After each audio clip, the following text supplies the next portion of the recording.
The neighbor teases the man about his house, but when she peered inside, she ran out of things to say. As Carol peered at her new neighbor's home, she felt her stomach coil up into a knot. How is this possible to occur? This was meant to be a beautiful neighborhood, where moms sip coffee and watch their children play safely on the street.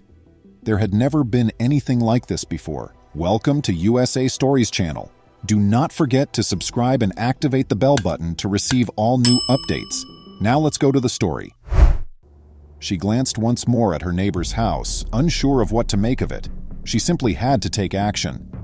Before her neighbor returned home, she had to get things done. Carol Smith took great pride in her community. She had lived here for 10 years and had seen a lot of people come and leave. She lived there permanently and cherished the secure suburban atmosphere the community provided. Anywhere else would be against her want to live. Suddenly, something happened in this picture-perfect community that would alter its atmosphere and permanently alter Carol's life. Carol woke up at approximately midnight when she heard a vehicle driving down the street. This hour of the day usually saw very little traffic, much alone any noise. She was not fond of being awakened. She massaged her eyes and yawned. She peered out the window of her bedroom to the street beyond. Her heart leaped in her breast at what she witnessed. She could see the field next to her house as she peered through the window. A little home sat there in the darkness on the field. The locals have been telling stories about this mansion for a long time. They said that it was either haunted or that a horrible incident had occurred there many years ago. As far as anyone could recall, the mansion had been deserted for a very long time. That much was evident. That is, until one day. With her pulse pounding as though she had just finished a marathon, Carol continued to gaze out the window. Through the little house's window, she could see that something was moving. There was something within. But what? Particularly in the middle of night, who would move into that eerie old place? Carol felt uneasy and found it difficult to go back to sleep. Carol went to the old house first thing the following morning to greet whoever was there. She even made her renowned muffins. She was determined to learn the identity and reason of the occupants of this mansion. She spotted traits she had not before seen as she approached the house. This was something entirely different from a typical dwelling. She laughed out loud as soon as she was 20 feet from the home. During the day, the little pitiful cottage that appeared scary in the darkness was everything but. Would anybody ever choose to settle here? Perhaps there was no other option, she surmised. But as she laughed, she realized someone had been observing her from the house's little porch, a male. Her laughter gave way to fear. Derek was the new neighbor who introduced himself. Carol had been thinking about the man all night, and she had so many questions for him. Even though the man didn't seem to be fazed by her inquiries, he didn't answer many of her queries, and he hid behind the entrance door when Carol talked to him.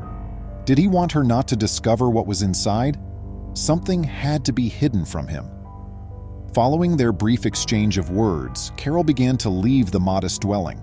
She had a sinking feeling that things was not quite right.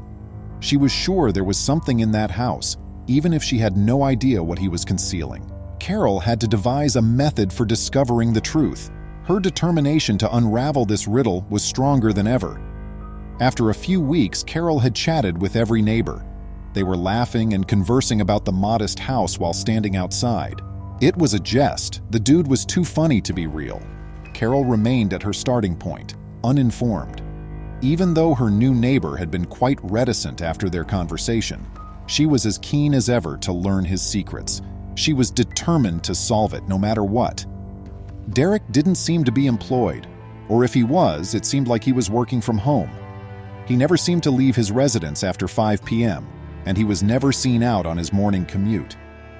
Carol never would have imagined seeing something in her idyllic neighborhood until one dark night.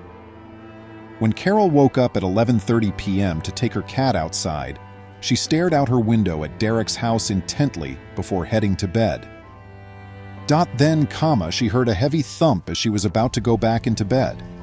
To her astonishment, Derek arrived at his house in his car as she raced to the window, but he wasn't alone. At this hour of the night, what was he doing? What was his whereabouts? What's more, why was he out at this particular time? Carol felt a knot in her gut when he emerged from the car and proceeded to the trunk, revealing something unsettling. The bag was big and lengthy. It resembled a rubbish bag in several ways. The bag contained something. Though she couldn't quite put her finger on what it was, Derek had to lug it across his front lawn to his house since it appeared hefty. Carol's heart fell. It can't be what she believed, can it? Her stomach turned to mush. When Carol told her husband what she had seen the next morning, he just assumed she was insane. Carol, though, knew she wasn't, quote, T-dot. She would always remember what she had seen. She had to take action, and she had to act quickly. The truth could only be discovered in one manner. Carol considered her options as she stood in her kitchen holding a cup of tea. She needed more proof, so she couldn't go to the police, and her husband was never going to be able to assist her. But while she sipped from her cup, she noticed Derek looking anxious, walking out of his house. Carol knew what to do immediately after he got into his car and drove gone. It was the only way to acquire the truth, albeit she wasn't proud of it. Carol grabbed her keys and walked out of her house as she saw Derek zoom off into the distance. She realized she had to move quickly since she had no idea where Derek was heading or how long he would be. She dashed out her front door, crossed to his house, and disappeared into the foliage Carol started for his back door. But time was not on her side, Dot. She needed to move quickly. When Carol crept into Derek's garden, she was shocked to see how well kept it was. Vibrant flowers and neatly manicured bushes were scattered around. She moved toward the rear window, passing through the garden. She looked inside and was speechless at what she saw. It must have barely been 172 square feet inside. The tiny house's total area was split into 4 pieces, each located on a separate floor level. There was a bedroom area on the top level, and it appeared that the space beneath the kitchen floor was used to keep a washing machine. How was Derek able to live this way? Carol pondered in her mind. The sound of her name being shouted abruptly interrupted her thoughts. With a quick movement of her head, she noticed Derek looking at her. Carol finally had the truth after a candid conversation that lasted for almost an hour. It came out that Derek had been residing here while awaiting the completion of building of his new home, which was located on the opposite side of town. He completed the interior and outside of this modest house himself. Carol was astounded. Please remember to subscribe to our channel, give us a thumbs up, and turn on the notification bell so you won't miss any of our videos. If you enjoyed the tale, the next video that plays on your screen will probably move you too.